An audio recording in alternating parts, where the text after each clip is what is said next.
Bismillahirrahmanirrahim. Assalamu alaikum. How are you, student? I hope you are well. I am Jamshed Khan from Rise Mark Education Services. So हमने class 10th physics numerical का आगाज़ किया हुआ है। इससे पहले chapter 1 के एग्जाम्पल असाइनमेंट हम कर चुके हैं। अगर किसी स्टूडेंट ने वो नहीं देखे तो आप पिछले हमारे चैनल पे जाए, प्लेलिस्ट इसकी बाकायदा बनी हुई है, वहाँ पे आप एग्जाम्पल असाइनमेंट चैप्टर 1 के देख सकते हैं।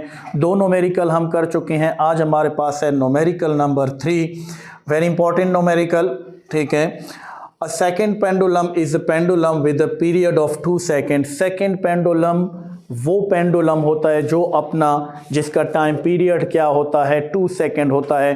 वंस अगेन टाइम पीरियड क्या होता है कि पेंडुलम जब अपना एक चक्कर कंप्लीट करता है उस दौरान अपना एक वाइब्रेशंस कंप्लीट करते हुए जितना टाइम लेता है वो उसका कहलाता है टाइम पीरियड। तो अब जो सेकेंड पेंडुलम है उसका टाइम पीरियड गिवन है 2 सेकेंड।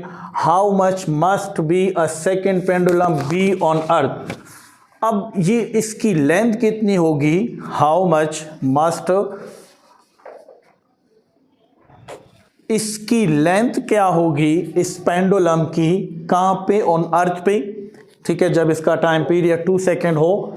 और अर्थ पे ग्रेविटी कितनी है, 9.81 मीटर पर सेकेंड है।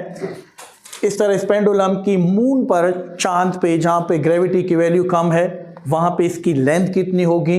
And what is the frequency of second pendulum and earth, at earth और मून, और मून पे और अर्थ पे फ्रीक्वेंसी क्या होगी। तो देखिए स्टूडेंट्स, हमारे पास गिवन डेटा में क्या है, गिवन डेटा हमारे पास क्या गिवन है, टाइम पीरियड गिवन है पेंडुलम का।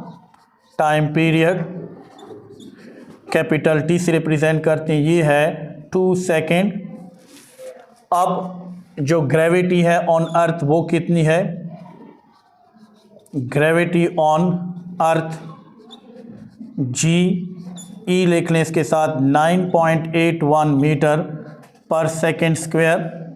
ग्रेविटी ऑन मून कितनी है, जी एम लगा लें इसके साथ, ये है 1.62 मीटर पर सेकेंड स्क्वायर। अब रिक्वायर्ड हमारे पास 4 चीज़ें हैं, क्या है जी, length of pendulum, length of pendulum on earth L E, ये कितना है। इस तरह लेंथ ऑफ पेंडुलम जिसका टाइम पीरियड 2 हो उसकी जो लेंथ मून पर होगी, अर्थ के बजाय मून कर लें, वो कितनी होगी। फ्रीक्वेंसी ऑन अर्थ कितनी होगी, ऑन अर्थ वो कितनी होगी, F E. And frequency on moon कितनी होगी। ये 4 चीज़ें हमने फाइंड करनी है, A B C and D. सबसे पहले हम क्या फाइंड करेंगे इसमें, फ्रीक्वेंसी, क्योंकि फ्रीक्वेंसी इजीली सॉल्व हो जाएगी। किस तरह, क्योंकि अगर टाइम पीरियड गिवन हो तो फ्रीक्वेंसी हम इजीली सॉल्व कर सकते हैं, क्योंकि reciprocal of time period is called frequency. तो first of all we will find frequency of a pendulum on earth and frequency of a pendulum on moon. So first of all we find frequency of pendulum on earth, जी ई हमने क्या करना है, find करना है। सो frequency F E, तो frequency क्या है, F is equal to 1 by time period on earth. याद रखें टाइम पीरियड जो है अर्थ पे भी वही है और मून पे भी वही है, तो इसलिए इधर टी ई या जी लगाने की ज़रूरत नहीं है। अब 1 बाई क्या होगा जी, 2 करें तो ये आपके पास कितना आ जाएगा, 0.5 सेकेंड आ जाएगा। तो अब हमारे पास फ्रीक्वेंसी क्या होगी, ऑन मून या ऑन अर्थ दोनों पे क्या होगी, सेम होगी। वहीं पे 1/2 करेंगे तो आ जाएगा 0.5 सेकेंड। अब हमने फाइंड क्या करना है, हमने फाइंड करना है लेंथ। अब लेंथ के लिए क्या है स्टूडेंट, अगर बॉडी टाइम पीरियड के दो फार्मूले हैं, T equal to 2 pi M divided K, यानी जब मास गिवन होगा तो उसके साथ कांस्टेंट गिवन होगा, लेकिन अगर लेंथ होगी तो एल के साथ क्या गिवन होगी, जी गिवन होगी। तो टाइम पीरियड के फार्मूले से हम क्या फाइंड करेंगे, लेंथ को फाइंड करेंगे, length of pendulum on earth and length of pendulum on moon. तो अब हम फाइंड कर रहे हैं लेंथ ऑफ पेंडुलम ऑन अर्थ कितनी है।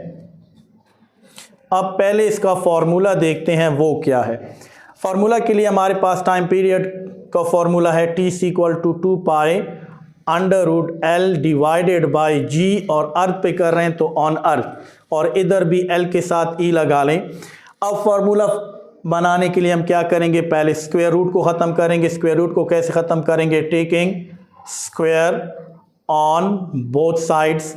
हम स्क्वायर लेंगे, टी पे भी हम स्क्वायर ले लेंगे, 2 पाई पे भी हम स्क्वायर ले लेंगे, और L E divided by G ई पे भी हम स्क्वायर ले लेंगे। सो ये हो जाएगा टी स्क्वायर, 2 2 ज़र 4 पाई स्क्वायर, स्क्वायर रूट के साथ cancel, L E divided by G E. Now cross multiplication 4 pi square L E into T square and two G E. Again हमें एल ई चाहिए, 4 पाई स्क्वायर पे क्या करें, divide करें, तो अब ये कैंसल हो जाएगा। So L E is equal to T square ji E and 4 pi square हो जाएगा स्टूडेंट।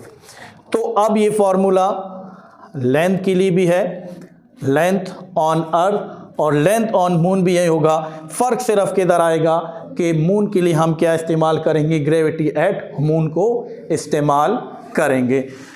अब चलते हैं हम इधर दोबारा इसको सॉल्व करते हैं। ठीक है, हमारे पास वैल्यूज़ गिवन है। अब लेंथ ऑन अर्थ फार्मूला बन चुका है स्टूडेंट। ये जी ऑन अर्थ भी गिवन है, जी एंड मून ये मैंने रब नहीं किया, यहाँ पे इसकी वैल्यू गिवन है। अब देखें L E length on earth of pendulum T square and two G E gravity on earth divided by 4 pi का स्क्वायर। वैल्यू पुट कर लें, टी की वैल्यू क्या है स्टूडेंट, 2 का square, ji E gravity on earth 9.81 का square divided by 4, और पाई की वैल्यू 3.14 होती है, कांस्टेंट है, इसका स्क्वायर आ जाएगा। 2 2 ज़र 4 मल्टीप्लाई 9.814 मल्टीप्लाई 3.14 का जब आप स्क्वायर लेंगे ये आ जाएगा 9.63.14 मल्टीप्लाई 3.14, ये हो जाएगा 9.8 और ये हो जाएगा 5, 4 के साथ कैंसल स्टूडेंट। 9.81 डिवाइडेड 9.85 करें, सो 9.81 डिवाइडेड 9.85, ये हमारे पास आ जाएगा 0.99 मीटर। तो जो लेंथ ऑफ पेंडुलम है ऑन अर्थ वो कितनी आ गई, 0.99 मीटर। अब हम क्या फाइंड करेंगे student, length of pendulum on moon find करेंगे। तो लेंथ ऑफ पेंडुलम के लिए फॉर्मूला यही होगा L, लेकिन यहाँ पे हम अर्थ की जगह M कर लेंगे। फॉर्मूला हमारे पास यही है, टी स्क्वायर है, तो फॉर्मूला क्या मैं लिख लेता हूँ, टी स्क्वायर। यहाँ पे ग्रेविटेशन हम किसकी लेंगे, ग्रेविटी एट मून लेंगे, डिवाइडेड बाय 4 पाई स्क्वायर हो जाएगा। अब टी कांस्टेंट है, वही है 2 का स्क्वायर, टी की वैल्यू। ग्रेविटी ऑन अर्थ हमने 9.8 लिया था, ये हमारे पास गिवन था। अब हमारे पास है 1.62 का 62 है हमारे पास, ठीक है जी। और ये भी क्या है हमारे पास, इसका ये है डिवाइडेड बाय और 4 पाई की वैल्यू 3.14 का स्क्वायर है। 2 2 ज़र 4 1.62, ये 4 है, 3.14 का स्क्वायर आपने लिया है 9.8 85 कैंसल। तो अब हमारे पास है 1.62 divided by 9.85। So 1.62 divided by 9.85 करें स्टूडेंट, तो ये हमारे पास आ जाएगा 0.16 मीटर। तो इसी पेंडुलम की जो लेंथ होगी ऑन मून वो हो जाएगी 0.16 मीटर। ये है हमारे पास नोमेरिकल नंबर 3 की वैल्यूज़। बहुत आसान सा नोमेरिकल है। Calculate the period and frequency of propeller. एक प्रोपेलर है ऑफ अ प्लेन, ये कंप्लीट करता है अपने 250 साइकिल एंड 5 सेकेंड। 250 चक्कर कंप्लीट करता है 5 सेकेंड में। तो इसकी फ्रीक्वेंसी भी फाइंड करें और टाइम पीरियड भी फाइंड करें। आसान है स्टूडेंट, ये गिवन डाटा। अब जो प्रोपेलर है वो कितने चक्कर कंप्लीट करता है, number of cycles, number of cycles N कितने लगाता है 250। इस दौरान कितना टाइम लेता है, टाइम टेकन टी ये है 5 सेकेंड। अब रिक्वायर्ड क्या है स्टूडेंट, हमसे मांगा जा रहा है क्या, इस प्रोपेलर की फ्रीक्वेंसी क्या होगी और इसका टाइम पीरियड क्या होगा। तो अभी आपको पता है कि हम सबसे पहले इसकी फ्रीक्वेंसी फाइंड करते हैं और फ्रीक्वेंसी आसान है स्टूडेंट। फ्रीक्वेंसी क्या है, number of cycle and a specific time taken. ठीक है, ये फ्रीक्वेंसी कहलाती है। फ्रीक्वेंसी किसे कहते हैं, फ्रीक्वेंसी है हमारे पास कि एक बॉडी एक ख़ास टाइम में जितने नंबर ऑफ साइकिल यानी चक्कर कंप्लीट करती है, तो n डिवाइडेड 2 इसका फॉर्मूला हो जाएगा अकॉर्डिंग टू डेफिनेशन। ठीक है, तो अब देखिए यहाँ पे स्टूडेंट कितने चक्कर ये कंप्लीट कर रहा है 250 और कितना टाइम ले रहा है 5। तो 5 5 आर 25 टू 0। तो फ्रीक्वेंसी होगी स्टूडेंट इसकी 50 और फ्रीक्वेंसी की यूनिट है हर्ट्ज। अब फ्रीक्वेंसी फाइंड हो गया तो टाइम पीरियड आसान है। ठीक है, तो अब हम फाइंड कर रहे हैं क्या, टाइम पीरियड। और टाइम पीरियड क्या है, according to definition of time period student, the reciprocal of frequency is also called time period. So T is equal to 1/f 1/50 कर लें। अब 1 डिवाइडेड 50 जब हम करेंगे ये हमारे पास आ जाएगा 0.02 सेकेंड। ये इसकी क्या होगा, इसका टाइम पीरियड होगा और ये इसकी frequency. It's quite easy numerical.